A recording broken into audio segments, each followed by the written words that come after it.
డ్వాక్రా గ్రూపుల్లోని SC, ST మహిళా సభ్యులు ఎవరైతే ఉన్నారో వారికి కేంద్ర ప్రభుత్వం పీఎం అజయ్ అనే పథకం ద్వారా సబ్సిడీ పైన లోన్లు అయితే అందివ్వనుంది.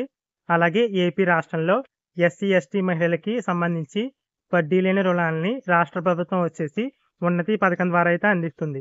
ఇప్పుడు రాష్ట్ర ప్రభుత్వం ఉద్దేశం ఏంటంటే కేంద్ర ప్రభుత్వం యొక్క పీఎం అజయ్ పథకాన్ని అలాగే రాష్ట్ర ప్రభుత్వం యొక్క ఉన్నతి పథకాన్ని ఈ రెండు పథకాలని కూడా అనుసంధానం చేసి ఎస్సీ, ఎస్టీ డ్వాక్రా మహిళా సభ్యులు ఎవరైతే ఉన్నారో వారికి మరింత లబ్ధి చేకూరే విధంగా రాష్ట్ర ప్రభుత్వం అయితే చర్యలు అయితే తీసుకోనుంది. దీనికి సంబంధించి వివరాలను అయితే మీకు ఈ వీడియోలో అయితే ఎక్స్ప్లెయిన్ చేస్తాను.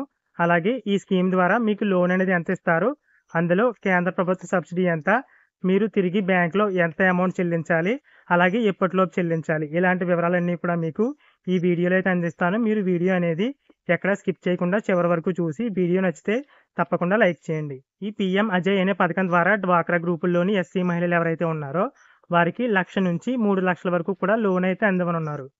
అంటే ఇప్పటికీ మీరు డ్వాక్రా గ్రూపుల్లో ఏదైతే లోన్ తీసుకున్నారో ఆ లోన్తో పాటు మీకు ఎక్స్ట్రాగా 1,00,000 రూపాయల నుంచి 3 లక్షల వరకు కూడా ఎక్స్ట్రాగా లోన్ అయితే కేంద్ర ప్రభుత్వం అయితే అందివ్వనుంది. ఇలా ఇచ్చే 3 లక్షల లోపు రుణం ఏదైతే ఉందో అందులో మీకు 50% సబ్సిడీని అయితే కేంద్ర ప్రభుత్వం అయితే భరిస్తుంది. మ్యాక్సిమం వచ్చేసి 50,000 రూపాయల వరకు కూడా కేంద్ర ప్రభుత్వం ఈ సబ్సిడీని అయితే భరిస్తుంది. మిగిలిన అమౌంట్ అయితే మీరు కట్టాలి.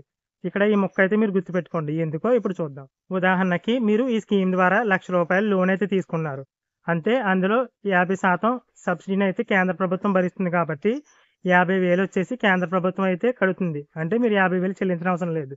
అంటే మీరు తీసుకున్న 1,00,000 రూపాయల్లోనే 50,000 వచ్చేసి లోన్ తీసుకున్న వారు కడతారు. మిగిలిన 50,000 వచ్చేసి కేంద్ర ప్రభుత్వం అయితే కడుతుంది. ఇక మీరు 2 లక్షలు తీసుకున్నారు.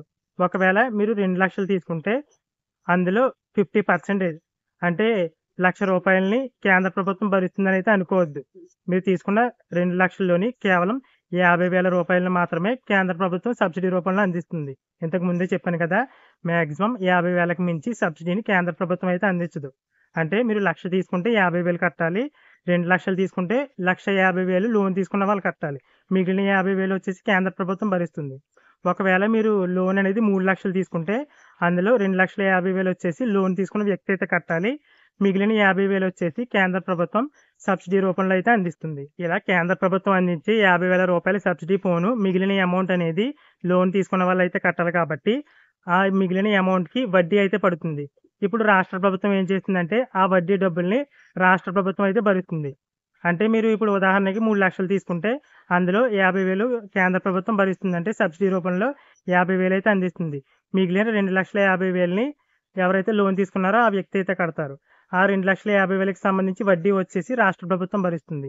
అందుకోసమే కేంద్ర ప్రభుత్వం యొక్క పీఎం అజయ్ పథకాన్ని, రాష్ట్ర ప్రభుత్వం యొక్క ఉన్నతి పథకాన్ని రెండింటిని కూడా అనుసంధానం చేసి వడ్డీని కూడా అంటే ఎవరైతే బెనిఫిషరీ లోన్ తీసుకున్నవారు ఉన్నారో ఆ వడ్డీని కూడా రాష్ట్ర ప్రభుత్వం అయితే భరిస్తుంది. కేవలం తీసుకున్న అసలు ఏదైతే ఉందో అంటే కేంద్ర ప్రభుత్వం వడ్డీ సబ్సిడీ పోను ఎవరైతే లబ్ధిదారులు తీసుకున్న అసలు అమౌంట్ మిగిలిన అమౌంట్ ఏదైతే ఉందో ఆ అమౌంట్ కడితే చాలు. మిగిలిన వడ్డీ అయితే రాష్ట్ర ప్రభుత్వం భరిస్తుంది. ఇక ఈ స్కీమ్ అనేది ఇప్పుడు అప్లై చేసుకున్న ఎస్టీ మహిళలందరికీ కూడా వచ్చేసిందని అయితే కాదు. ఎందుకంటే మన ఏపీ రాష్ట్రానికి ఒక 1,500 వరకు కూడా ముందుగా ఈ లోన్లు అయితే శాంక్షన్ చేయనున్నట్లుగా అయితే తెలుస్తుంది. అంటే అంటే దీంతో పాటుగా ప్రతి నియోజకవర్గం నుంచి కూడా దీనికి సంబంధించి బెనిఫిషరీస్ అయితే ఉండాలి. ఈ విధంగా చూసినట్లయితే ప్రతి నియోజకవర్గం నుంచి ఒక 7 నుంచి 9 మంది వరకు కూడా లబ్ధిదారులు అయితే రానున్నారు. అంటే మీ నియోజకవర్గానికి సంబంధించి కేవలం 7 నుంచి 9 మందికి మాత్రమే ఈ లోన్ అనేది ముందుగా శాంక్షన్ చేయడం జరుగుతుంది. ఇక మీరు తీసుకున్న లోన్ అమౌంట్ ఏదైతే ఉందో ఆ అమౌంట్ అనేది ఎప్పటిలోపు చెల్లించాలో చూసినట్లయితే మీరు తీసుకున్న లోన్ అనేది తప్పకుండా మీ జీవనోపాధికి సంబంధించింది అయితే అయి ఉండాలి. ఎందుకంటే మీరు లోన్ తీసుకున్నారు కదా, ఆ లోన్ అమౌంట్ అనేది మీరు ఉపాధి నిమిత్తం యూజ్ చేసుకుంటేనే కదా మీరు ప్రతి నెల తిరిగి బ్యాంకులో అమౌంట్ అయితే కట్టగలరు. కాబట్టి మీరు ఆ లోన్ అమౌంట్తో ఏదో ఒక ఉపాధి నిమిత్తం ఏదో ఒక వర్క్ చేసినట్లుగా అయితే అధికారులుగా అలాగే బ్యాంక్ వాళ్ళకైతే చూపించాల్సి ఉంటుంది. లేదా మీరు ఆటో ఏదైనా కొనుక్కున్నట్లయితే ఆ విధంగా కూడా మీకు లోన్ అయితే శాంక్షన్ చేస్తారు.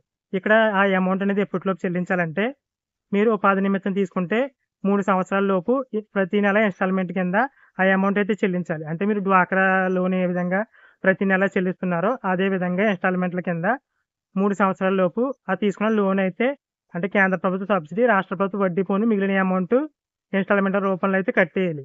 ఒకవేళ మీరు ఆ అమౌంట్ అనేది అటోకి తీసుకున్నట్లయితే మీకు 5 సంవత్సరాల వరకు కూడా ఆ అమౌంట్ అనేది కట్టడానికి ఛాన్స్ అయితే ఉంది. అంటే ఉపాధి నిమిత్తం తీసుకుంటే 3 సంవత్సరాల లోపు కట్టాలి. ఆటో కొనుక్కునేందుకు తీసుకుంటే గనక 5 సంవత్సరాల లోపు ఆ లోన్ అనేది తిరిగి మీరు చెల్లించాల్సి ఉంటుంది. ఈ వివరాలన్నీ కూడా మీకు న్యూస్ పేపర్ ఆర్టికల్ ఆధారంగా అయితే చెప్పాను. మీకేమైనా డౌట్స్ ఉన్నట్లయితే కామెంట్ సెక్షన్‌లో అయితే అడగండి. తెలిసిన వాళ్ళు రిప్లై ఇస్తారు. తెలియకపోతే ఆ వివరాలు కూడా తెలుసుకుని తర్వాత వీడియోల్లో మీకు వివరాలైతే అందిస్తాను. Thanks for watching.